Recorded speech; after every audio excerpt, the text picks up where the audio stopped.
Jangan lupa subscribe, like, komen, dan share YouTube TVRI Bengkulu. Dan nyalakan loncengnya ya.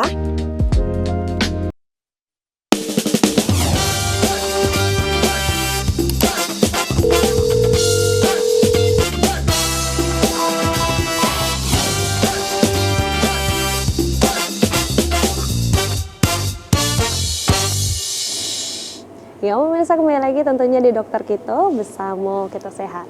Masih membahas terkait radang amandel pada anak-anak ya dok ya. Tadi ada beberapa perbedaan juga ya bagaimana ini amandelnya sedang radang atau tidak ya dokter ya. Nah, boleh kembali lagi nih dokter untuk menjelaskan. Nah, ini kita lanjut ke gambar yang tadi ya. Nah, kalau infeksi terjadi radang, biasanya di lengkungannya itu terlihat merah, ada bintik-bintik kemerahan, atau memang dia merah banget. Saat menelan itu terasa kurang nyaman, hingga terasa nyeri itu bisa. Oke, kalau di bakteri itu biasanya kelihatan seperti ada putih-putihnya ya di gambarnya ya. Oke. Putih itu ciri khas radang akibat bakteri. Dan kita lihat tonsil atau amandelnya itu membesar dibanding yang normal. Walaupun posisinya di contoh ini posisinya belum menutup total atau belum yang sampai menyatu antara kiri dan kanannya. Tapi dia sudah membesar. Artinya saat dia membesar ada gangguan mengecil tuh jalur yang harusnya lewat makanan, minum gitu. Makanya saat kita makan atau minum dia menggesek atau menggeser, memang yang sudah radang itu terasa lebih perih, tidak nyaman dan sakit. Oke. Nah, kalau pada virus biasanya tidak ada yang putih-putihnya itu, oke? Tetapi dia membesar dan dia memerah. Biasanya pada virus seperti itu ya. Nah, gimana sih perjalanan penyakitnya, kok bisa dia sampai dari yang normal kok bisa jadi amandel yang radang seperti itu. Awalnya bakteri, kita bahasnya ke bakteri ya, masuk, dia menginfiltrasi atau masuk ke lapisan epitel jaringan tonsil ini. Karena sudah ada bakteri, biasanya muncul reaksi radang. Reaksi radang itu biasanya ada rasa nyeri, perih, merah, dan ada pembengkakan ya. Oke. Lama-kelamaan dia keluar leukosit polimorfonuklear. Setelah itu mulai terbentuk detritusnya, yang putih-putih itu ya. Nah, detritus itu sendiri sebenarnya merupakan kumpulan leukosit. Leukosit itu bakteri yang mati dan epitel yang terlepas akhirnya menggumpal. Oke. Nanti di fase yang berat itu bisa bentukannya itu jadi tidak rata lagi. Jadi bentukannya irregular ya. Ada putih-putihnya, kemudian bengkak. Kalau di virus biasanya bengkaknya kelihatan masih kayak licin, bersih ya. Kalau di bakteri dia lebih tidak rata. Nah, nanti lama-lama detritusnya bisa mengisi kripta. Baik dokter. Kalau berulang ini bisa bau nafasnya juga kurang nyaman.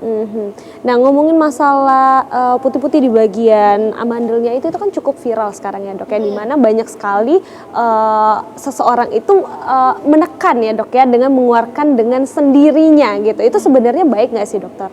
Oke, itu tidak disarankan. Pertama, memicu adanya infeksi dan radang yang lebih berat. Karena saat menekan, kalau yang viral itu kan dia tidak penggunaan sarung tangan, kemudian tidak bersih juga, dan memang tidak disarankan untuk sembarangan menekannya. Walaupun ada kejadiannya ya, saya pernah lihat satu video, dia itu kayak batu keluar dari tonsilnya itu karena memang dia sudah menumpuk terlalu keras. Kadang itu bisa keluar dengan sendirinya seperti itu. Tapi tidak memang disarankan pemirsa di rumah nekan sendiri untuk mengeluarkan sendiri seperti itu. Karena malah berbahaya ya, meningkatkan resiko infeksi yang lebih berat lagi. Baik dokter. Oke. Nah, kita selanjutnya ke tonsilitis kronis. Kalau tadi yang akut nih. Kalau ke kronis itu merupakan peradangan kronis tonsil palatina yang akibat serangan akut yang sudah berulang-ulang. Oke. Biasanya banyak tetap kejadiannya pada anak-anak. Biasanya di antara serangan infeksi tonsil, anak itu kadang terlihat sehat. Nanti kalau dia radang, dia balik sakit lagi. Kemudian sehat lagi. Kemudian dia radang lagi berulang. Tetapi biasanya jaraknya jadi semakin dekat. Dan keparahannya jadi semakin parah seperti itu. Nah, kebanyakan juga kasus karena awalnya bakteri diberikan obat, misalnya antibiotik, tidak diminum secara tuntas juga saat dia berulang lagi infeksinya, penggunaan antibiotik yang pertama tadi jadi sudah tidak terlalu mempan lagi. Seperti itu. Baik dokter, ini mungkin jadi pertanyaan juga ya. Kenapa sih antibiotik itu harus dihabiskan dokter? Jadi masih banyak sekali mungkin masyarakat itu ketika merasa sembuh mereka kayak menghentikan antibiotik itu yang dia rasa mungkin kayak obat yang biasa digunakan untuk meredahkan panas dan sebagainya ya dokter. Sebenarnya seberapa penting sih antibiotik itu harus dihabiskan sesuai takaran dari dokter sendiri? Oke. Untuk antibiotik sendiri itu kan berarti kita harus mematikan kuman itu benar-benar sampai mati. Sama benar-benar sampai tidak ada seperti itu. Nah, untuk dosisnya sendiri antibiotik itu sudah ada penelitiannya. Oke, penyakit ini kita butuh sekian hari, dosis sekian untuk umur sekian, berat badan sekian, gitu. Itu sudah ada penelitian dan takarannya, di mana dengan dosis seperti itu, lama penggunaan sebanyak yang diresepkan sesuai penyakitnya, itu bisa mematikan atau menghentikan infeksi bakterinya sesuai penyakitnya. Nah, bagaimana kalau kita minum obatnya itu tidak sesuai dengan dosis, tidak sesuai dengan aturan dan anjuran jumlah harinya, sehingga yang bakterinya itu baru teler nih, belum mati betul, kita udah stop, tapi gejala demamnya, gejala penyakitnya udah reda nih, karena memang infeksinya sudah menurun. Tapi kita putus obatnya, sehingga bakteri itu dia bisa belajar, oh segitu dia memunculkan reaksi, next kalau terinfeksi lagi diberikan itu kuman bakterinya dia udah kebal. Seperti itu. Bagusnya kan memang sampai tuntas, bukan cuma sekedar teler terus dia nanti bisa kambuh lagi seperti itu.